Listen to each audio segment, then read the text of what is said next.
मोदी जी कह रहे हैं कि मंडल और समंडल। Listen to it. Nitish ji has come to our party headquarters, and we welcome the way he broke with BJP and joined the secular democratic forces, Maga Gadbandhan in Bihar. The development in Bihar does not confine to Bihar only. It has a huge impact on the political course of the country. We are of the view the time has come, all secular democratic parties, left parties, regional parties, all must come together and fight unitedly in order to defeat BJP in the interest of country and its future, in defense of constitution, in defense of democracy. That's what Nitish ji has been trying, and he is meeting political leaders and discussing with them, sharing his views also. So we are of his own understanding, and we are with him and he is with us. आप उनकी तारीफ कर रहे हैं, तो Bihar model को आप पूरे देश में लागू करना चाहेंगे? बिहार मॉडल को पूरे देश में लागू करना इम्प्लीमेंट। हम लोग तो देश का मॉडल बनाने में लगे हैं। अकेले बिहार के क्या बोल? No, it is not Bihar model only. It is there is Tamil Nadu model also. There is Tamil Nadu model also. Bihar model also. What we are saying, how to build a coalition of secular democratic parties, left parties, regional parties at national level, and make an all India model in order to defeat communal fascist forces, the BJP, RSS combined. That is our. देखिए, सुशील मोदी को जरूर बोलना चाहिए, जरूर बोलना चाहिए सुशील मोदी को। अगर इसके चलते उसको पार्टी जगह दे दे, अच्छी बात है ना। हमारा तो पुराना अच्छा देख लीजिए, सुशील मोदी जी को देखिए, इस बार फिर चुना हुआ बनाया डिप्टी चीफ मिनिस्टर, नहीं बनाया, यही ले आया, यहाँ भी मंत्री नहीं बनाया। अब बेचारे आजकल बोल रहे हैं मेरे खिलाफ, बहुत अच्छा कर रहे हैं। नहीं, इतना बोले, इतना डेली नहीं, अच्छा है। हम तो उनका स्वागत करते हैं कि खूब मेरे खिलाफ बोले रोज रोज। जितना बोलेंगे मेरे खिलाफ, अगर दिल्ली वाले लोग, उनको पार्टी के लोग फिर उनको कोई जगह दे देंगे, अच्छी बात है। सर, मंडल और कमंडल, सर एक सवाल सर नीतीश जी, सुशील मोदी कह रहे मंडल और कमंडल दोनों हमारे साथ है, बीजेपी के साथ में, इसलिए आप लोगों के बैकवर्ड फॉरवर्ड करने से नहीं होगा। भाई जो भी बोले और इससे बेचारे को फायदा मिल जाए, अच्छी बात है ना। लेकिन पीएम कैंडिडेट को लेकर नीतीश जी छोड़िए, thank you sir, thank you sir. तो सीपीआई महासचिव डी राजा से मुख्यमंत्री नीतीश कुमार ने मुलाकात की, और ये मुलाकात का दौर कल से ही शुरू हो चुका है। सबसे पहले उन्होंने राहुल गांधी से मुलाकात की, और आज दिन की शुरुआत सीताराम येचुरी से मुलाकात के साथ होती है। इसके बाद डी राजा से मुलाकात हुई, और अरविंद केजरीवाल से भी मुलाकात का कार्यक्रम उनका है। तो बिहार के मुख्यमंत्री नीतीश कुमार मिशन 2024 पर हैं। पटना से लेकर दिल्ली तक मुलाकातों का दौर जारी है। कल पटना में आरजेडी प्रमुख लालू प्रसाद से सबसे पहले वो मुलाकात करते नजर आए, और फिर दिल्ली के लिए रवाना हो गए, जहां कांग्रेस नेता राहुल गांधी और जेडीएस नेता एचडी कुमारस्वामी से मुलाकात की। आज भी विपक्ष के नेताओं से मुलाकातों का दौर चल रहा है। पूरी कोशिश है कि विपक्ष को एकजुट किया जाए, लेकिन सवाल यही जस के तस खड़ा है कि क्या नीतीश कुमार विपक्ष को एकजुट करने में कामयाब हो पाएंगे?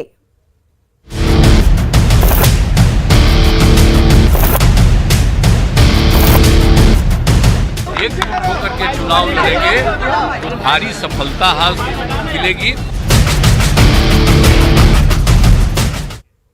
तो दिल्ली में सीएम नीतीश कुमार आज भी विपक्ष के नेताओं से एक के बाद एक मुलाकात करते नजर आ रहे हैं। आज सीएम नीतीश कुमार ने सीपीएम महासचिव सीताराम येचुरी से मुलाकात की, और मुलाकात के बाद मुख्यमंत्री ने कहा कि हम लोग एक साथ हैं, साथ हैं।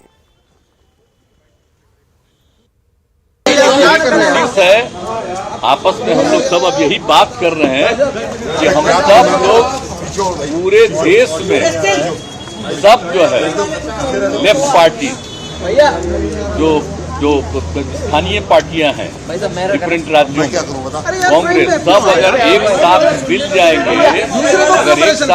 जाएंगे तो बहुत बड़ी बात होगी। ये देश की राजनीति के लिए एक बहुत ही बेहतर संकेत जो है वो दिया गया कि विपक्ष की पार्टियां उनके अलावा मानते हैं, विपक्ष की पार्टियों को इकट्ठा होकर आज जो है हमारे देश और संविधान को बचाना है। तो सीएम नीतीश के दिल्ली दौरे पर बीजेपी नेता सुशील कुमार मोदी ने जमकर निशाना साधा और कहा कि नीतीश कुमार पॉलिटिकल पर्यटन पर इस वक्त हैं। ये पॉलिटिकल टूर उनका है। वहीं नीतीश के दौरे पर सवाल उठाने वालों पर आरजेडी ने पलटवार करने में जरा भी देर नहीं की। देखिए, पॉलिटिकल पर्यटन है, ये पॉलिटिकल तीर्थ यात्रा है। जैसे कांवड़ यात्रा का एक समय रहता है, तो चुनाव नजदीक आ रहा है, तो चाहे केसीआर हो, ममता बनर्जी हो, शरद पवार हो, नीतीश कुमार हो, ये पॉलिटिकल पर्यटन पर निकले ताकि सुर्खियों में बने रहें, अखबारों में छपते रहें। देखिए, इन विपक्षी नेताओं को एकजुट करना असंभव काम है। अब देश 90 के दशक से बाहर निकल चुका है और ये जो नेता नीतीश कुमार हो या शरद पवार हो, ये 90 वाली मानसिकता में है। दिल्ली दौरे को लेकर के इतने सवाल हो रहे हैं, जैसे लगता है कि दिल्ली आने के लिए किसी को वीजा और पॉलिटिकल क्लियरेंस की जरूरत है। जाहिर है उनके कद का, उनकी पृष्ठभूमि का कोई नेता आता है जो इतने वर्षों से मुख्यमंत्री है और उनके ताल्लुकात हैं तमाम लोगों से जो विपक्ष में है। अगर वो उनसे मिलते हैं तो लोकतंत्र के लिए तो सुखद संकेत है। इससे किसी को ऐतराज क्यों होता है, मेरी समझ में नहीं आता। तो सीएम नीतीश कुमार की दिल्ली में राहुल गांधी से मुलाकात पर बीजेपी प्रदेश अध्यक्ष संजय जायसवाल ने निशाना साधा। उन्होंने कहा कि भारत के 1 दर्जन कथित प्रधानमंत्री के उम्मीदवार आपस में मुलाकात कर रहे हैं, जिन्होंने अपने अपने प्रदेश के लिए अब तक कुछ किया ही नहीं। भारत के 1 दर्जन तथाकथित प्रधानमंत्री उम्मीदवार एक दूसरे से मिल रहे हैं। सभी अपने प्रदेश में तो 40 फीट का पोस्टर लगाए हुए हैं कि मैं ही प्रधानमंत्री बनूंगा, अब मेरा कार्य को पूरा देश देखेगा, लेकिन जब आपस में मिलते हैं तो उसकी चर्चा भी नहीं करते और सभी उस उम्मीद में लगाए हुए हैं कि बाकी सब मिलके मेरे को प्रधानमंत्री बनाने पर तैयार हो जाए। एक बात का परिवर्तन जरूर होगा कि अब 2 प्रधानमंत्री उम्मीदवार किसी प्रेस कॉन्फ्रेंस में नहीं मिलेंगे। तो सीएम नीतीश के दिल्ली दौरे को लेकर पूर्व केंद्रीय मंत्री आरसीपी सिंह ने भी जोरदार हमला किया नीतीश कुमार के ऊपर और कहा कि जिस बिहार की जनता ने उन पर भरोसा जताया, नीतीश कुमार उस पर ध्यान नहीं देकर दिल्ली के दौरे कर रहे हैं। मंत्री जी को बिहार की जनता ने 2020 में किस बात के लिए जनादेश दिया था? बिहार को विकसित प्रदेश बनाने के लिए और बिहार में काम करने के लिए। पहुंचे हुए कहाँ हैं अभी? आप खुद बोल रहे हैं दिल्ली पहुंचे हुए हैं। क्या स्थिति है जी? तो आपको तो जाना चाहिए यहाँ, जहाँ देखना चाहिए कि किसानों को कैसे मदद हो सकती है। तो वो तो वही बात हुई कि किसान लोग पस्त हैं और मुख्यमंत्री जी दिल्ली में मस्त हैं। किस बात के लिए? तो साहब, विपक्षी एकता। आप जरा सुनिए, मुझे थोड़ा हंसी भी आती है। वो विपक्षी एकता है या थोड़ा लोगों को खराब लगेगा कि पक्षी एकता में लगे हुए हैं। वही हाल है अपने देश में। जितनी पार्टियां विपक्ष जिसको कहते हैं, पटना में ही आए तो थे, केसीआर आए, क्या हुआ जी? उठ बैठ होते रहा। वो कहें उठिए, वो कहें बैठिए, उतना ही नहीं। क्या है कि साहब कांग्रेस साथ में रहे कि लेफ्ट साथ में रहे और गए रात कहाँ मिले हैं? सबसे पहले कहाँ मिले हैं? किन की पैरवी से मिले आप लोग ज्यादा जानते हैं, लेकिन ये भी जरा जान लीजिए वो किसके प्रोडक्ट हैं? 1974 आंदोलन के, जेपी आंदोलन के। और स्वर्गीय जेपी जयप्रकाश नारायण जी पर लाठी किसने चलाया था जी? किस सरकार ने चलवाया था? इमरजेंसी किसने लगाया था? और जा करके फोटो खिंचवा रहे हैं। और आजकल तो मुझे बड़ा एक बहुत बात के लिए तकलीफ होती है कि जिस चीज के लिए वो जाने जाते थे, किस चीज के लिए? कि संयमित भाषा बोलते हैं। मेरे बारे में, मैं विधानमंडल का सदस्य तो हूँ नहीं, वहाँ भी मेरे बारे पर मैं बोला, राष्ट्रीय कार्यकारिणी राष्ट्रीय परिषद में बोला। किस प्रकार के शब्दों का प्रयोग कर रहे हैं जी? उनकी भाषा बिल्कुल भ्रष्ट हो चुकी है। क्या शब्द है? तुम तड़ाम पर आ गए, ये उनकी पहचान थी। ये दिखाता है कि किस प्रकार से उम्र उन पर हावी हो रहा है। मैं किसी का एजेंट हूँ क्या? ये सब जो मेरे बारे में बोलते हैं, एजेंट मैं हूँ। बैकग्राउंड पता है ना, मैं एजेंट हूँ। लेकिन हाँ, इतना जरूर है कि मैं जहाँ रहता हूँ, जिसके साथ रहता हूँ, पूरी ईमानदारी, निष्ठा और वफादारी के साथ। और इस बीच बड़ी खबर पटना से आ रही है, जहां फिर विवाद में पूर्व मंत्री कार्तिक कुमार हैं। जी हां, बिल्डर की पत्नी दिव्या सिंह ने अपनी जान को खतरा बताया है। बिल्डर राजू सिंह की पत्नी ने जान को खतरा बताया है। कार्तिक कुमार पर अपहरण का आरोप है और अब कार्तिक कुमार से जान को खतरा है। बिल्डर की पत्नी ये कह रही हैं कि उन्हें अपनी और अपने पति की जान का खतरा है। कार्तिक पर राजू सिंह के अपहरण का आरोप है। कोर्ट ने जमानत याचिका कार्तिक कुमार की खारिज कर दी है। पटना हाईकोर्ट के मुख्य न्यायाधीश को लिखे पत्र में राजू सिंह की पत्नी ने इस बात का जिक्र किया कि पूर्व मंत्री कार्तिक कुमार के गुर्गे बिल्डर राजू कुमार पर दबाव बनाने में लगे हुए हैं। बिल्डर राजू सिंह की पत्नी दिव्या सिंह है। दिव्या सिंह ने कार्तिक कुमार के लोगों से खुद और अपने पति की जान को खतरा बताया है। Raju Singh money laundering act में इस वक्त एक मामले में जेल में बंद है, लेकिन जेल में बंद रहने के बावजूद दिव्या सिंह ये कह रही हैं कि उन्हें अपनी और अपने पति की जान को लेकर खतरा है। सुरक्षा की मांग उनकी तरफ से अब की जा रही है।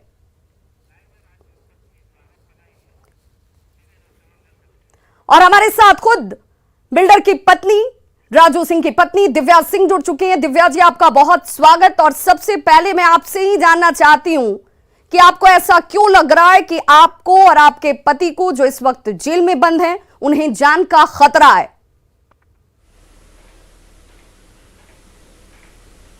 जी, जब कार्तिक सिंह का केस हमारे सामने आया और लोगों के सामने इतना ज़्यादा उजागर हुआ, तब 20 अगस्त को 4 गाड़ियों से लोग बेउर जेल जाते हैं और जेल प्रेमाइसिस में, जहां उनके परिवार वालों को अभी तक अनुमति नहीं हुई कि उनसे मुलाकात कर सके, पर जेल प्रेमाइसिस में आउट ऑफ टाइम जाके लोग मुझसे मुलाकात करते हैं और खुला ये कहते हैं कि आप इस केस को कॉम्प्रोमाइज़ कर लीजिए, वरना आप दिक्कत में आ जाइएगा, आपके साथ दिक्कत हो जाएगी। तो ये चीज़ को लेकर मैं काफ़ी ज़्यादा डर गई हूँ। घर पर लोग आते हैं, क्योंकि उनके पास 1 तारीख तक का ही टाइम था, 1 सितंबर तक का ही टाइम था। तो इस बीच में उन्होंने बहुत कोशिश की कि इस केस को कॉम्प्रोमाइज़ कर लिया जाए। मेरे घर पर लोग आए, बहुत ज़्यादा व्हाट्सएप कॉल किया गया, बहुत लोग उनका नाम लेकर के हम कार्तिक सिंह के यहाँ से है, आपको यहीं रहना है, आपको सब चीज़ यहीं करना है, तो इस केस को कॉम्प्रोमाइज़ करिए, रफा दफा करिए।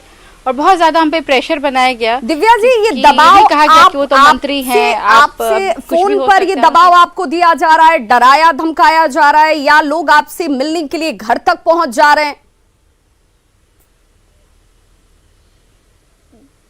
जी नहीं, ये लोग फोन कर भी कह रहे हैं और घर तक भी लोग पहुंच जा रहे हैं कि हम कार्तिक सिंह के यहाँ से, क्या हुआ, अभी तक आपने साइन नहीं करवाया या अभी तक उस लेटर पे साइन नहीं हुआ, देखिए जल्दी रफा दफा करिए।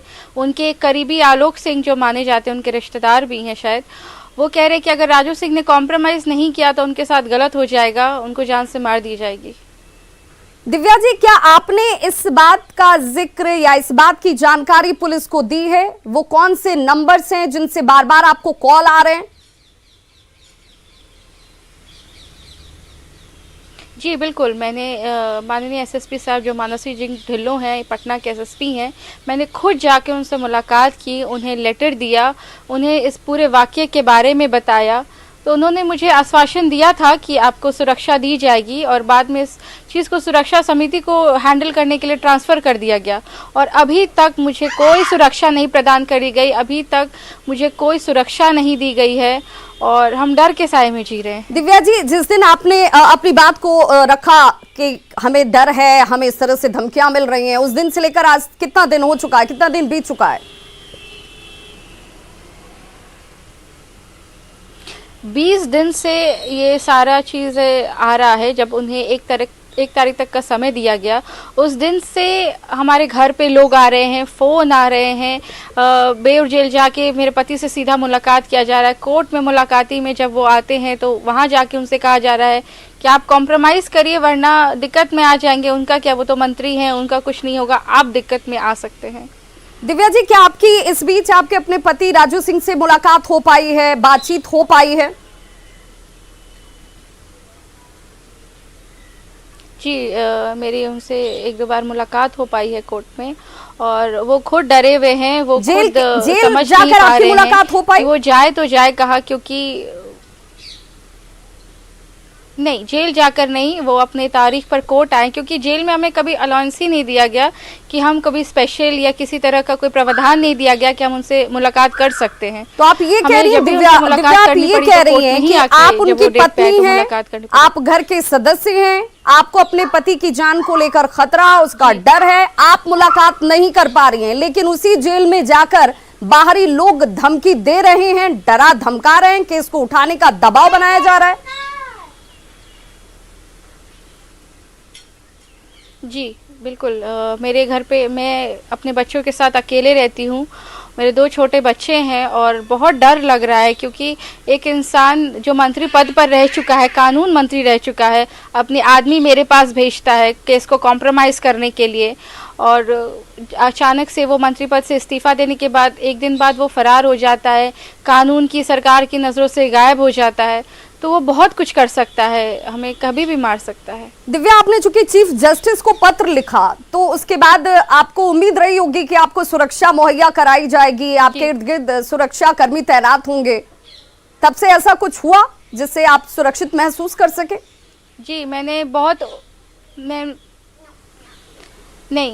बहुत उम्मीद से एसएसपी से मुलाकात की थी, पर उन्होंने भी इस चीज़ पे ध्यान नहीं दिया और अभी तक कोई सुरक्षा नहीं दी गई। और मैंने इसलिए मुख्य न्यायाधीश जी को लेटर लिखा है और ये सोचा कि शायद मुझे वहाँ से भी न्याय मिलेगा। मुझे पूर्ण विश्वास है कि मिलेगा, लेकिन अभी तक मुझे कोई गार्ड या कोई सुरक्षा या कोई फ़ोन भी नहीं आया कि आप किसी दिक्कत में तो नहीं है, ऐसा कुछ भी नहीं हुआ। किसी ने आपसे बातचीत करने की कोशिश की पुलिस अधिकारियों की तरफ से, एसएसपी की तरफ से, कि आपको आखिर डर जो लग रहा है उस डरने की जरूरत नहीं है, सरकार के जो तंत्र हैं वो आपको सुरक्षा मुहैया कराएंगे, आप मत डरिए? नहीं, ऐसा कुछ भी नहीं हुआ। मेरे लेटर का कोई ध्यान नहीं दिया गया। इवन मैंने कल परसों में एसएसपी सर को फ़ोन भी किया था इस चीज़ को लेकर, पर मेरे फ़ोन को सीधा इग्नोर कर दिया गया, मुझसे बात नहीं किया गया। उनके ऑफिस से फ़ोन उठाया गया, मैंने उनको भी सारी बातें कही कि मैंने लेटर दिया है, तो उन्होंने कहा कि ठीक है देखते हैं, लेकिन अभी तक इस चीज़ पे कोई कार्रवाई नहीं हुई, मुझे कोई गार्ड नहीं प्रोवाइड किया गया है। न्यूज़ 18 के जरिए आप कुछ अपील करना चाहेंगी ताकि मुख्यमंत्री नीतीश कुमार इस पर संज्ञान ले लें? उनके अधीनस्थ चूंकि गृह विभाग आता है, तमाम पुलिस व्यवस्था और प्रशासन आते हैं, तो शायद इसके बाद ये लोग जाके आपकी बात सुन पाए और आपको सुरक्षा वक्त रहते मुहैया करा पाए। जी, मुझे माननीय मुख्यमंत्री जी से बहुत उम्मीदें हैं और मैं हाथ जोड़कर उनसे आग्रह करना चाहूँगी कि मुझे सुरक्षा मुहैया कराई जाए, मेरे पति को सुरक्षा दी जाए, ताकि किसी भी तरह की घटना ना हो सके। क्योंकि उनके कार्तिक सिंह के आदमियों ने खुलकर ये हमें कहा है कि आपके साथ गलत हो जाएगा, अगर आप कॉम्प्रोमाइज़ नहीं करेंगे तो आपकी जान को खतरा है, आपको मार दिया जाएगा। तो मुझे नीतीश जी से यही उम्मीद है कि वो मेरी सुरक्षा को देखेंगे और जो सत्य है उसका साथ देंगे। बहुत बहुत शुक्रिया दिव्या सिंह हमारे साथ जुड़ने के लिए। तो बिल्डर राजू सिंह की पत्नी दिव्या सिंह ये कह रही हैं कि उन्हें अपने बच्चों और अपने पति की जान की सुरक्षा को लेकर चिंता है, क्योंकि बार बार उनके ऊपर केस को उठाने का दबाव बनाया जा रहा है, कॉम्प्रोमाइज करने के लिए दबाव बनाया जा रहा है, जान से मारने की धमकी दी जा रही है। सुरक्षा की गुहार लगाकर वो एसएसपी से थक चुकी हैं, लेकिन अब तक कोई सुरक्षा मुहैया नहीं कराई गई और कैसे जेल के अंदर घुसकर ही उनके पति तक ये दबाव बनाया जा रहा है, ये आरोप दिव्या सिंह लगा रही हैं। वैशाली से इस वक्त एक बड़ी खबर आ रही है, जहां बालू माफियाओं ने पुलिस टीम पर हमला किया है। बालू लदे गाड़ी पर एएसआई को चलती हुई गाड़ी से फेंक दिया जाता है। देखिए किस कदर बेखौफ हैं ये बालू माफिया, जहां एएसआई को चलती गाड़ी से नीचे फेंक दिया जाता है। पुलिस टीम को ट्रैक्टर से ही रौंदने की कोशिश की जाती है। हालांकि बाल वैशाली सदर एसडीपीओ राघव दयाल जो हैं वो बच जाते हैं, लेकिन 2 आरोपियों को गिरफ्तार किया गया है। एक बालू लदा ट्रैक्टर भी जब्त किया गया है। हाजीपुर के अनजानपीर चौक के पास वारदात को अंजाम दिया गया और पुलिस टीम को ही निशाना बनाया गया, जहां पर एएसआई को चलती हुई गाड़ी से फेंका जाता है और पुलिसकर्मियों पर ट्रैक्टर चढ़ाने की कोशिश की जाती है। एक हाईवा था, बालू लदा हुआ ओवरलोड गाड़ी थी, पुलिस को देख करके भाग रहा था। उसी को हम लोगों ने पीछा करके वहाँ पकड़ा, अनजानपुर नाका नंबर 3 से आगे, और बड़ी बेरहमी से भाग रहा था। लग रहा किसको धक्का मारेगा क्या करेगा, एकदम अजब टाइप से भाग रहा था रोड में। तो उसी को पुलिस द्वारा पीछा करके पकड़ा गया है। पकड़ाने के बाद जब पुलिस लेकर आ रहा था, नगर थाना का पुलिस जब उस गाड़ी को लेकर आ रहा था पुलिस पदाधिकारी, तो जैसे आगे बढ़ा है लेकर चला है थाना की ओर, तो कुछ बाहरी लोग आकर के ट्रक को घेर लिया और पुलिस के साथ हाथापाई धक्का मुक्की करने लगे हैं। तो खबरों का सिलसिला लगातार जारी है। आप देखते रहिए न्यूज़ 18 बिहार झारखंड। यहाँ खबरों का सिलसिला कभी नहीं थमता।